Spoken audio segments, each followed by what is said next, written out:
Hi, everyone. It's meteorologist Justin Stapleton here alongside meteorologist Caroline Brown.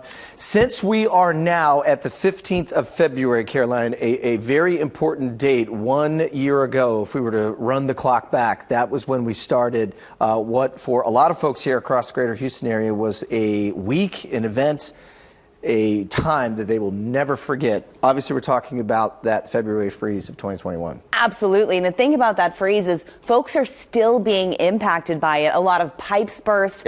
And a lot of places, people are going to be still displaced. So a big event, and I think it's important we really discuss it. Yeah, so what we wanted to do here over the next couple minutes is just kind of take a timeline of what happened when things started and what we saw in terms of the numbers, statistics, how many days, how much days were we under freezing, what were some of the temperatures. Now, this was the map, and I remember this too. This was the map on February 14th. This was a Sunday night. It was myself and Chief Meteorologist Frank Billingsley, and I asked him, I said, have you ever seen the entire state of Texas under a winter storm warning? That's what that pink shading was. His answer was, and again, remember, Frank's been here well over 30 years. I've never seen anything like this before. This was unprecedented. This was unprecedented. This was historic, and this really got the attention of everyone in Houston, but also really everyone across the entire nation. This became the #1 story, and unfortunately, it did deliver on that forecast. It was well forecasted, and it came true. Yeah. So let's start with where we set things up. This is from our friends up at the National Weather Service. Did a nice timeline on this. Caroline,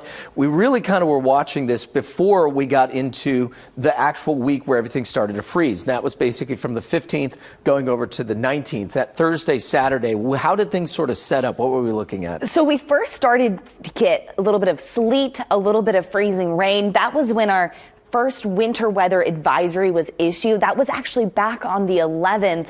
Now, if we continued on, this is when they started expanding all of the watches and the warnings before the whole state got really issued. Yeah, and that's when we went into Sunday night into Monday, when not only did we start to see some of the snow that was falling, but the temperatures were falling quickly back in behind that as well. Freeze watches were issued. They started to call for hard freeze warnings.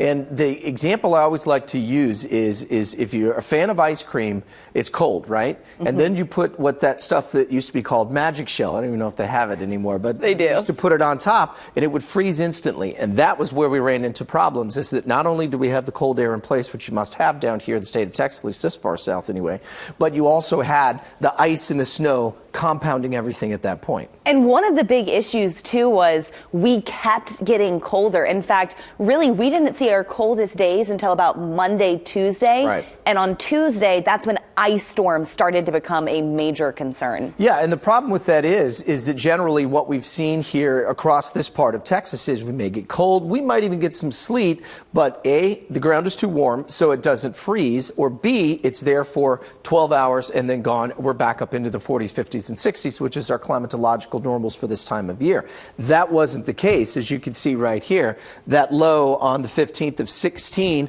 blew away this record. And look at this, Caroline. We're talking from 1905. That's remarkable. That's the thing, is it wasn't just breaking records, recent records. On February 16th, our low dropped to 13. We hadn't been that cold since 1895, so it was unprecedented. And the problem was, look at that high temperature on February 15th. Well below freezing. So nothing was going to melt, and that was part of the issue. And so on the 16th, as Caroline just mentioned, we were looking at single-digit temperatures, and including up into Huntsville, we have a weather watcher up there that had 0 degrees.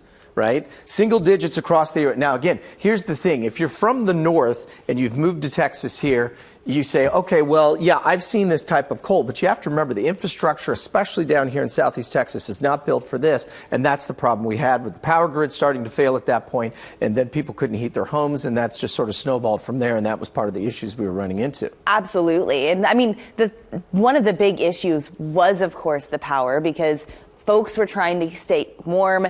A lot of folks started using generators. That led to carbon monoxide problems. Right. Just an overall tragic situation. And it did last a lot longer when it came to this freeze. Yeah, it certainly did. And that's part of the problem that was compounding it there. If you look across February 2021, you know, we're talking about low temperatures. We were cooling close to freezing even before, as Caroline mentioned, setting things up that weekend. And then, of course, starting on the 14th, going all the way to the 20th. So an entire week, we basically were stuck in a deep freeze. That's right. So that's 7 days in a row. And one of the things that made this freeze so impactful, as Justin mentioned, is that we were cold the weekend before.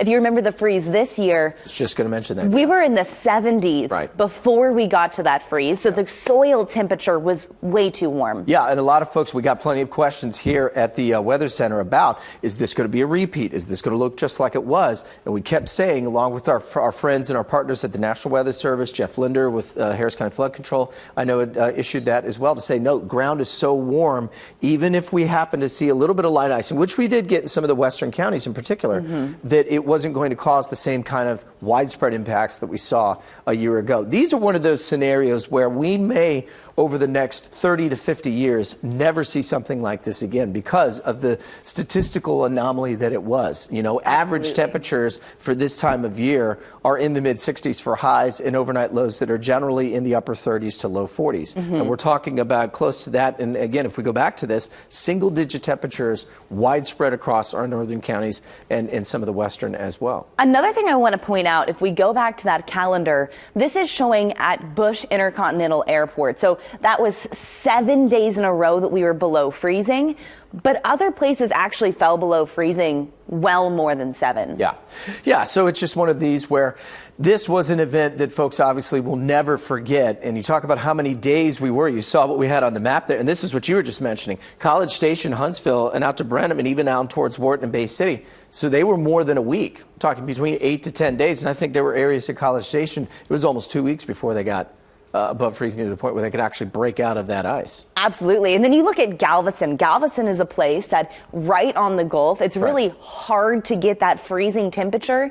And they had 3 days in a row where they dropped below freezing. And if you watch us, you're going to be used to seeing Galveston always going to be that warm spot. Yeah, generally is. So, you know, it was one of those things that was just pretty amazing to be here to forecast. We're thankful that we did not see a repeat of that here this year. But I know that this is this is sort of similar to Hurricane Harvey. This is a date that a lot of folks probably will never forget here across the greater southeast Texas and greater Houston area as well. And not only that, but we've got a really nice write-up. Caroline and Chief Meteorologist Frank Billingsley put together a real good write-up on this as well. If you need more information, where do they go?